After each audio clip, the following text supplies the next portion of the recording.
Maida versus Jackson.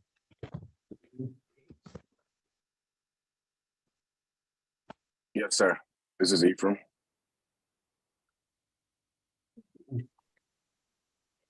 Good morning, Your Honor. Gary, absolutely learning how to unmute his phone. Good morning, sir. All right. Okay. Where are we on this case? My understanding is the property wasn't certified. That's correct, sir. To be And I had the lady from the Pittsfield right here, Lisa Schmerich, draft a letter which I forwarded over to your clerk, confirming that the property was never properly registered nor certified to be a rental.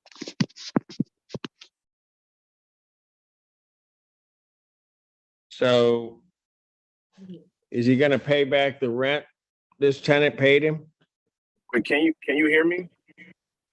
Mr. Jackson? Can you hear me? Yes, sir. So can you repeat what was said? I'm sorry.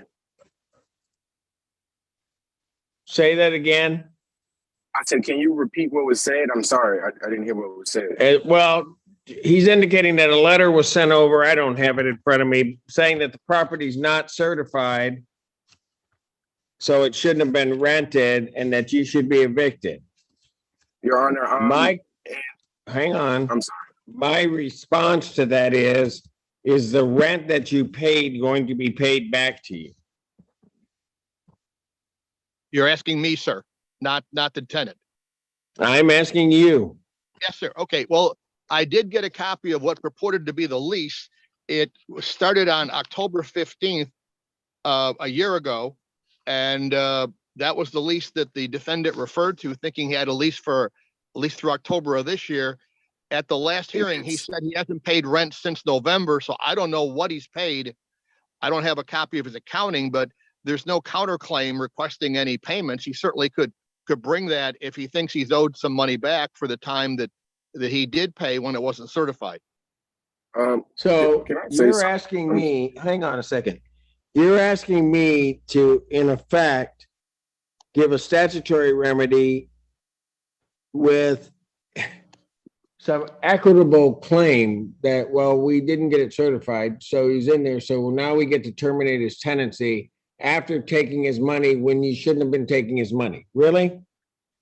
Well, I don't know what money was taken, sir. Again, I've come into this sort of in the Any money that he paid, if that property was not certified to be rent, was money that was taken. And your client should know that. I do not know what was paid, sir. The defendant said he hadn't paid since November. So if he moved in October 15th, he may or may not have paid a half a month's rent. I don't know. He may or may not have paid a deposit. I don't know. Let me look at the lease here. I don't see where it says he paid a deposit, but he might have. Again, there's no counterclaim. If he wanted to bring forth a claim for the monies, I'd be happy to run it past my client. I'm not going to give you a judgment on this until he gets his money back. He'd have to notify me of what he's thinking he gets back. No, your client took his money on an uncertified property. How does this become his problem? Oh, well, if you request, okay, sir, having listened for a while here, you want to adjourn it out a week? I'll figure out how much money was received from the defendant. August 4th, 2023. 10 a.m. 10 a.m. Thank you.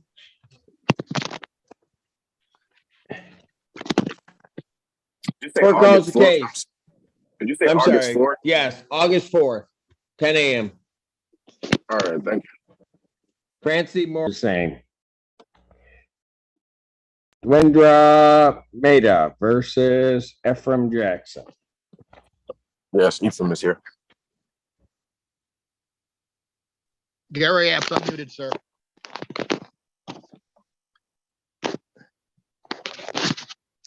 Hello. Hello. Yep. Good morning, Gary Apps, sir. All right.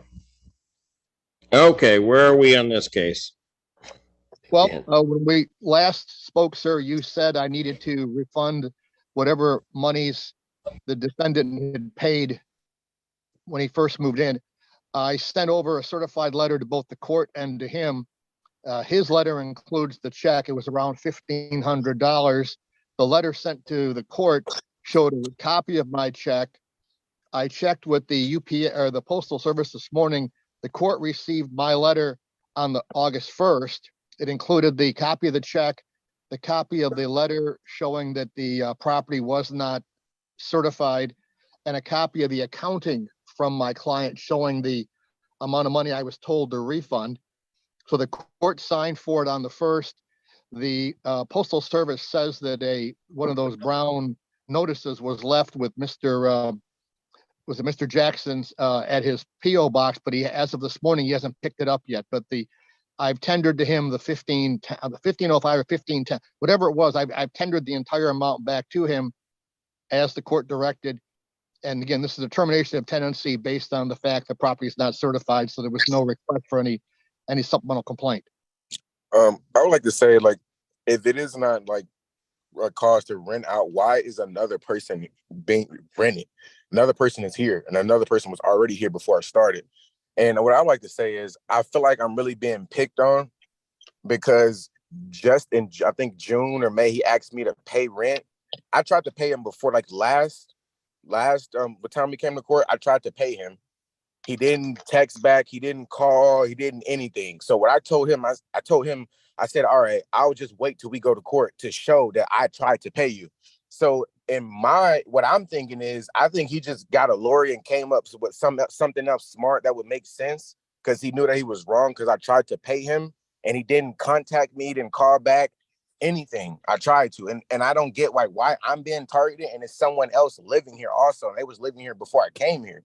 So I don't get I really don't get it. I really don't get it at all, why I'm the only one being targeted. I tried to pay him. He didn't call back. He didn't text or anything. And he literally just texted me, I think probably May and June, and asked me and contacted me about the rent. So, okay, Mr. Jackson, stop for a moment. Yes, sir. What do you mean that there's somebody moving in? No, it was someone already here. His name is Joshua. Before I got here, it's somebody that's already here that's moved in. And it's two people that live here. It's roommates. Just for Joshua, and it's me. Joshua was already here when I got here. So I don't get, how is it not rentable and someone else just moved upstairs? Like, these are condos that people buy and they rent out. So I don't get how is that even possible or even logical when someone the owner of a condo here just rented out to two people upstairs. And they told me to contact management. Stop. Counsel, is that correct? Your Honor, I understand that there are two people living in this unit, separate leases, and apparently the other person has agreed to move out. He's just there until the place vacates.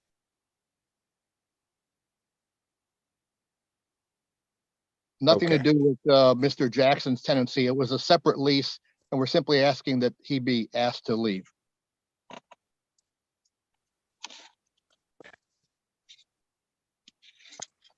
All right, Mr. Jackson, how long will it take you to? I got the letter saying that it's not certified, so you can't stay there. There's a check for you that I've got to make sure you get and that it clears. How long will it take you to vacate, sir? Another thing is, it was first month rent and deposit, and I paid November. So it should be like $1,800. It should be like $1,815. You paid no. First month's rent and deposit was $605, and rent was $605. And according to the landlord, he paid $300 towards that next month's rent. So I attached the ledger given to me by my client, sir.